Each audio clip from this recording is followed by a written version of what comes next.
High guys, welcome back to my YouTube channel. तर आजचा video आहे बेबी रेसिपीजचा or baby lunch ideas you can say. तर मी काही शॉर्ट्स व्हिडिओज अपलोड केले होते ज्याच्यात मी बेबीचे रेसिपीज टाकलेल्या आणि त्याला छानपैकी बरेच व्ह्यूज आले. सो मला वाटलं की मी आता इन डिटेल रेसिपीज टाकाव्यात. तर माझ्यासारख्या ज्या न्यू मॉम्स आहेत त्यांना प्रश्न पडतो की बेबीला हेल्दी आणि असं व्हरायटी असलेलं फूड काय द्यावं. सो मीही कन्फ्यूज होते बऱ्याच वेळा, मीही लगेच गूगल करते.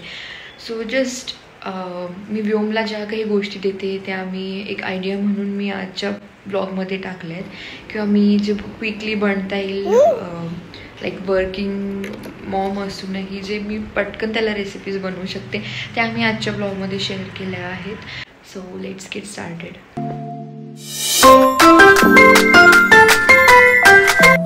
तर फर्स्ट आहे कॅरेट राईस. तर ते बनवण्यासाठी मी आधी कॅरेट्स थोडे किसून घेतले. जे बेबीला टीच आले असेल आणि ते चांगलं चावत असेल तर कट करून पण घेऊ शकतो. त्यानंतर हाफ बाउल मी राईस घेतला आहे. तो थोडा वेळ भिजत ठेवायचा आहे जेणेकरून सॉफ्ट होईल. 2 चमचे तूप घेतलं आहे मी आणि त्यात किसलेलं सगळं गाजर टाकलेलं आहे. तो छानपैकी ब्राऊन होईपर्यंत हलवून घ्यायचं आहे. धनेपूड आणि जिरेपूड त्यात आपण घालू शकतो. पाणी जास्त टाकायचं आहे जेणेकरून राईस हा छानपैकी मॅश करता येईल. 4 ते 5 शिट्ट्यांमध्ये कॅरेट राईस इज रेडी. ही रेसिपी एकदम क्विक आणि हेल्दी आहे, सो मस्ट ट्राय. तर सेकंड रेसिपी आहे व्हेजिटेबल पोहा. 1 स्पून तूप घ्यायचं आहे आणि पोटॅटो आणि कॅरेट छानपैकी कट करून घ्यायचे. पोहे हाफ बाउल घेऊन थोडा वेळ ते पाण्यात भिजत ठेवायचे आणि हाताने मॅश करून घ्यायचे आहेत. तुपामध्ये बटाटे आणि गाजर टाकले. त्यात थोडीशी हळद आणि जिरेपूड टाकायची आहे. तर गाजर आणि बटाटे सॉफ्ट झाल्यावर त्यात पाणी टाकायचे आणि पोहे टाकून मिक्स करून घ्यायचे. ही रेसिपी ही एकदम इन्स्टंट आहे, ब्रेकफास्टसाठी तुम्ही ट्राय करू शकता. थर्ड रेसिपी आहे होममेड सिरलॅक. तर 2 ते 3 डेट्स घेऊन मी पाण्यात थोडा वेळ ते भिजत ठेवते आणि मॅश करून घेते.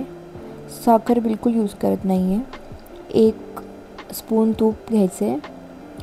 सिरलॅक मी हे घरीच बनवलं होतं. याच्यात बदाम, काजू आणि मखाना हे रोस्ट करून ग्राइंड करून मी यूज केलं. याची मी फुल रेसिपीही अपलोड केली आधी, यू कॅन चेक.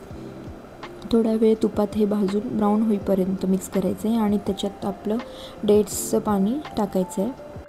बेबी जर बाहेरचं दूध घेत असेल तर त्याला ते दुधातही करू शकतो आणि बेबी जर 9 मंथ्स प्लस असेल आणि ते फिंगर फूड्स वगैरे खात असेल तर तुम्ही हेही ट्राय करू शकता. यामध्ये मी काकडी घेतली आहे, ती कट करून त्याचे फ्राईजसारखे उभे उभे काप केलेत. त्यानंतर सेम प्रोसेस बटाटे तसेच कट करून घेतलेत.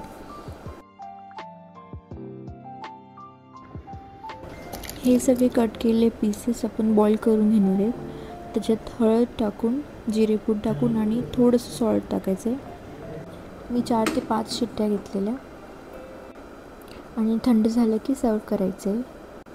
बेबी जर लहान असेल तर हाताने मॅश करूनही देऊ शकतो, पण जर खात असेल इझिली फिंगर फूड्स तर डिरेक्टली देऊ शकतो.